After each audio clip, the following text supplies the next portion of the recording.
Well, good morning, 25th of June. It's Thursday morning, and it's 9 o'clock, and it is an absolutely beautiful morning. Sun's out and it's gorgeous. And Steve and I have already walked down to the Northgate locks that we're going down. It's a 3-staircase lock that we're doing this morning. We've gone down to do a recce on it because yesterday there was a problem. A boat tried to go down yesterday, and there was a problem with the top lock. So CRT had to get involved, and they came down straight away and fixed it. But we didn't know they'd fixed it properly, so we went down just to check that the top gates will open, and they will. They're fine. So the dogs have had their walks. We're all ready to go. And Steve's just going to get his canopy down and get his boat ready, and then we're going to go to Northgate Lock. This is new water for me. Once I've gone under that bridge up there, I haven't done that water before. Walked it I don't know how many times, but never took a boat through. So I'm looking forward to this. Well, 9:15, I'm ready to go. I think Steve's just going to do his lines now, and we're going to get going. I've left Chippendale. I locked it in the boat. I've got the stable door on, so they can't come out, as these are quite deep locks, and heaven forbid, but if something goes wrong, I don't want them under my feet, and I know they're safe, and I can get at them quick enough if I need to. So here we go, just heading into new waters now. Just had 1,000 questions off that gentleman there. Here's the main bus exchange in the centre of Chester city centre. So if you're coming in by coach, you're right by the canal and right by the city. And this is my first time under Cow Lane Bridge. It's the local pub, the Lockkeeper, opening again I think on the 4th of July.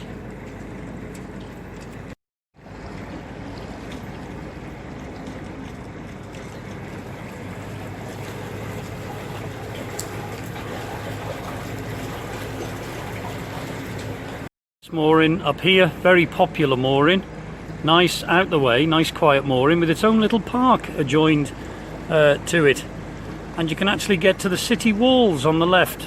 Chester City is completely a Roman walled city, and all the walls are complete. You can walk around the walls quite comfortable in about an hour, and it is a very nice walk. Goes through the whole city, through the shops, through car parks and everything. And obviously over the Eastgate clock, which is the second most photographed clock in Great Britain.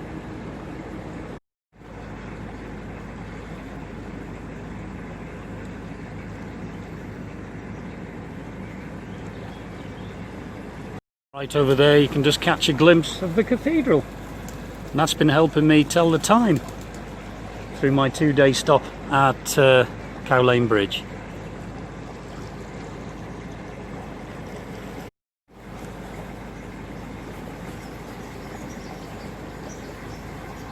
As we come round the corner, you can actually see engraved in the sandstone walls here the ropes of the old working boats where the horses used to go around the corner, and because of the strain of the boats and the weight of the boats, because this was a wide beam freight canal at one point, you can actually see where the ropes have cut through the relatively soft Cheshire sandstone. And most of the buildings, the castles and the wall are all made of said stone. There on the corner you can see some of the grooves that the ropes have made, and here all hand carved by hand, old picks and shovels. The noise must have been amazing, with hundreds of navvies carving away at these old rocks, and now you can still see in the rocks where the picks have struck the sandstone.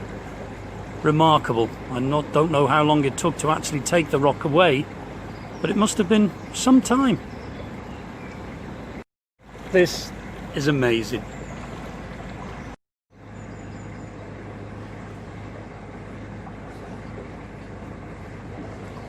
Yes, on parts on this walls you can actually see mooring rings where they could tie up the working horses. And tragically, the walls are up there. A couple of drunk people have actually fell to their deaths from here, and indeed there has been some suicides. Very sad. First bridge you can see up there is the main road for into town, actually, for cars and pedestrians.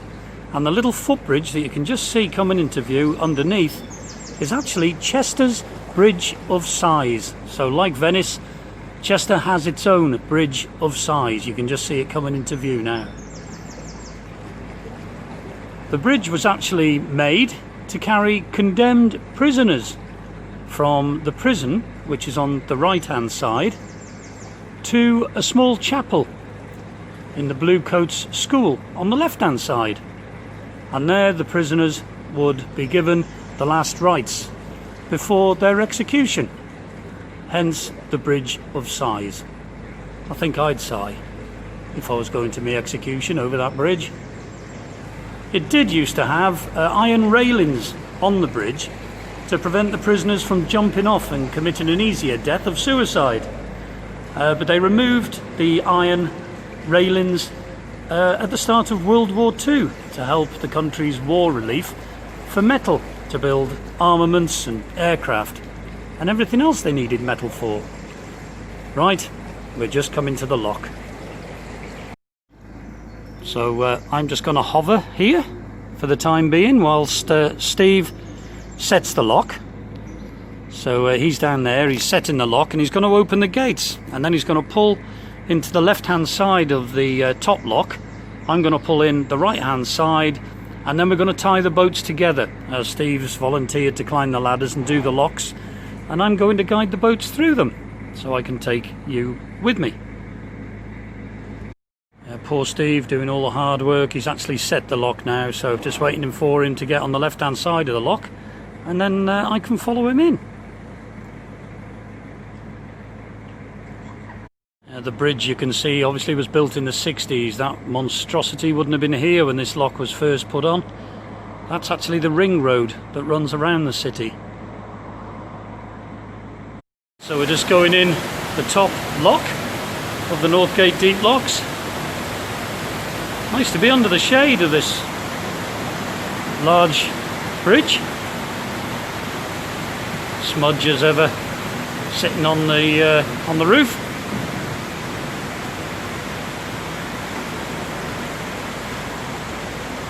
Right, ready to go. I've gone down the middle of the two boats, and Steve's secured the boats together with my centre line. Yeah, mixed emotions, very excited, very sad as well, but it is what it is.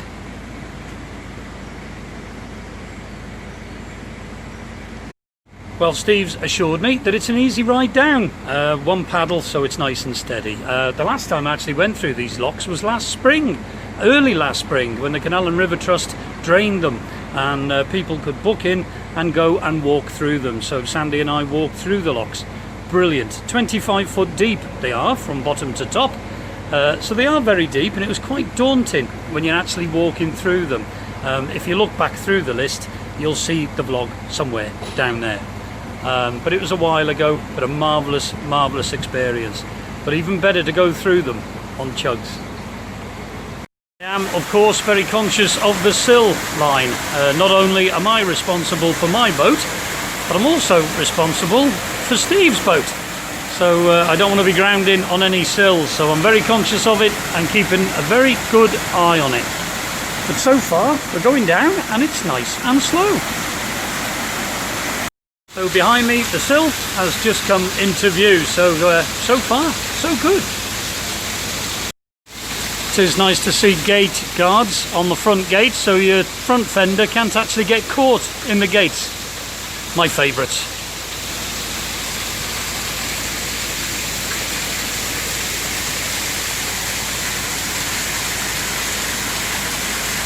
And the deeper we go down the staircase, the bigger the gates get. And the bottom gates weigh 4.5 ton each. So that's the first one done. Steve's just opening the first of the two gates. Obviously each pound will get deeper.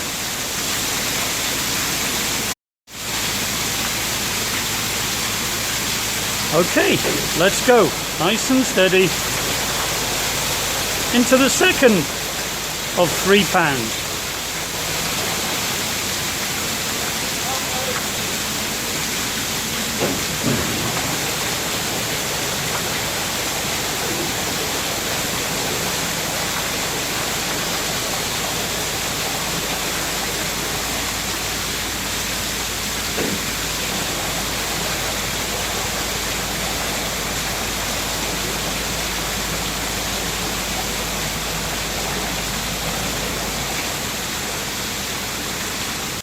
Unfortunately, the CRT should come and get rid of the greenery here, as the sill markers are very hard to see up there as the plants are overgrowing them. So Steve there, bless him, opening the paddle to let the water into the bottom pound, and as you can see we are very, very slowly going down in all this Cheshire sandstone.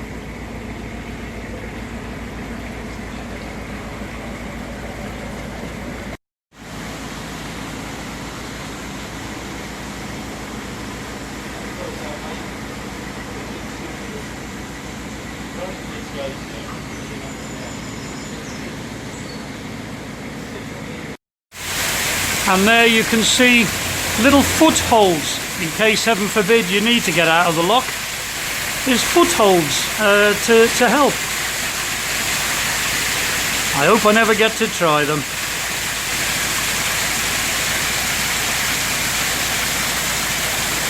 Hopefully you can see Steve and Chris's beautiful yacht Tillapin, as they have a history in sailing. They used to have a little sailing dinghy and did that for years. Go in the second pound, and as you can see the gates are getting bigger. Yeah, getting more daunting the deeper we get. It's a lovely feeling, something I've always wanted to do, so it's good.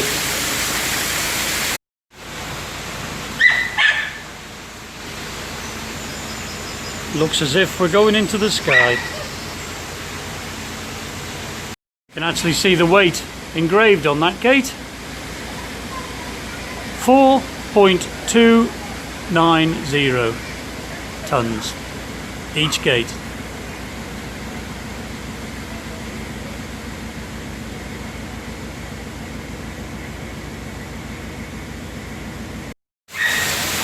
Well, it's 10:05. Steve's just opening the gates up so we can go into the bottom pound. There he goes over the bridge. Yes, they're definitely getting deeper. Definitely getting deeper.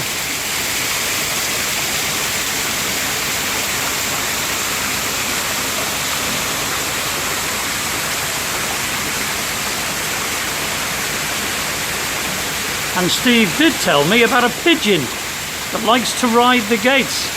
Pigeon on the gate, Gary. And there he is, having a ride on the gate. And there he goes.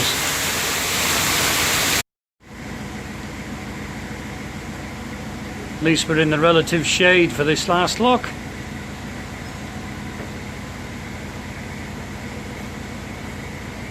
Yes, these were the gates that they replaced, and we came to have a look when they were fitting them. Beautiful oak gates. All handmade in the CRT workshops, one of two.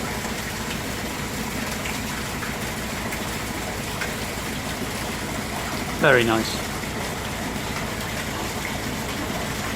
So granted, I'm not doing a lot, but these locks are a lot easier and a lot smoother than I was expecting. It is easier, of course, because I'm sharing the lock with Steve, so 2 boats in together, you don't get thrown about so much, but they are very, very smooth. Yeah, again, I'm enjoying this.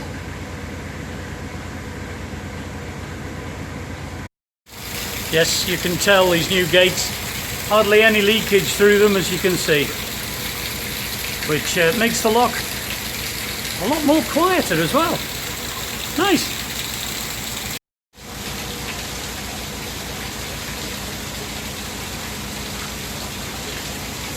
Getting ready now to go in the third and final pound. Right, that's the 2 gates open. Slowly take the strain on the centre line ropes. Just take the strain nice and steady. And away we go.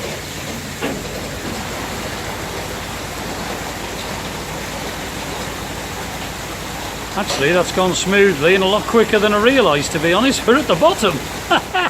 There you go. Mission accomplished. Northgate deep locks. Fantastic. I've really enjoyed it. And what a lovely boat to share them with. Magnificent.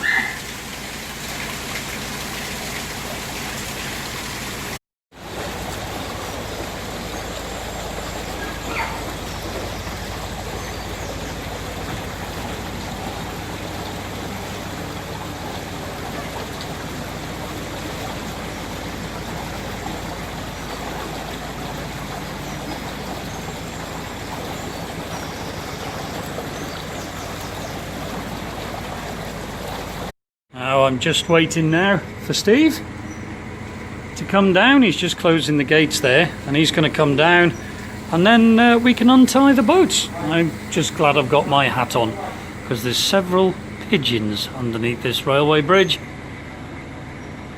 and pigeons are only good for one thing.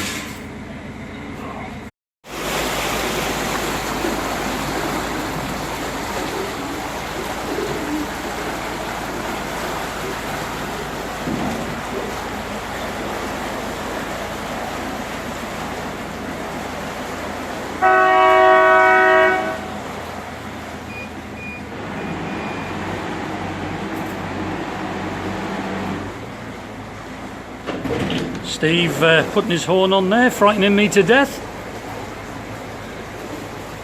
Right, let's get in that bottom basin and get moored up. Bit early for a beer, but I am expecting a couple of friends here today, so I suppose I'd better get the kettle on. Pigeons, flying rats.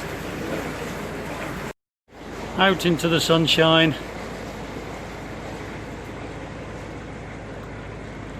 Going to be a beautiful day today, but as I said earlier, Saturday morning, looking at the forecast, it is Saturday actually, we're heading towards the boat museum, not tomorrow, Saturday. The forecast isn't too clever, unfortunately, but at least it won't be too hot for cruising. I think I'm right in what I've said. All these days just seem to be moulding into one at the moment.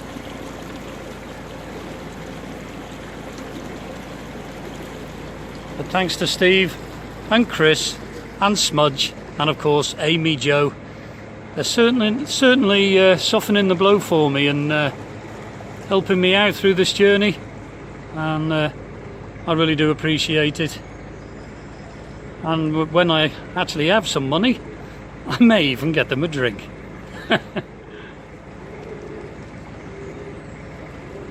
Here we are, the bottom basin in Chester. There are facilities here, Elson Point, showers, toilets and water point, so everything a boater needs. I think I'm right in saying it's 48-hour moorings on the left here, and over there it's 2-week moorings. And when the pubs are open, this place is magnificent. Telford's Warehouse. So that's it, all moored up in Chester Basin. All over there you can see student accommodation for the multiple universities and colleges there are in the city. And over there, Telford's Warehouse, obviously closed at the moment. It's a pub and party venue. There's Chippendale parking because they've just seen me through the window. And this used to be the access down to the River Dee. In fact, a friend of mine used to live down here some time ago. He had about 3 or 4 years. Hello, Terry. yeah, now it's all clogged up, silted up and weeded up. Yeah, so all moored up. The locks were fantastic, even better than I thought they'd be, a lot smoother than I thought they'd be. Look at that for a view. Very nice. It is very nice. So yes, it was very good. Mission accomplished. On Saturday then we're going to head down to Ellesmere Port, as it has forecast showers, rain showers. Got thunder coming in tomorrow, I believe. But today has been glorious. Tomorrow I'm not bothered. As long as I can get the dogs out for a quick wee, who cares? And then, as I say, Ellesmere Port on Saturday. So that's the vlog. Nice little one showing the locks. So you lot take care, and we'll catch you next time on Chuggabug.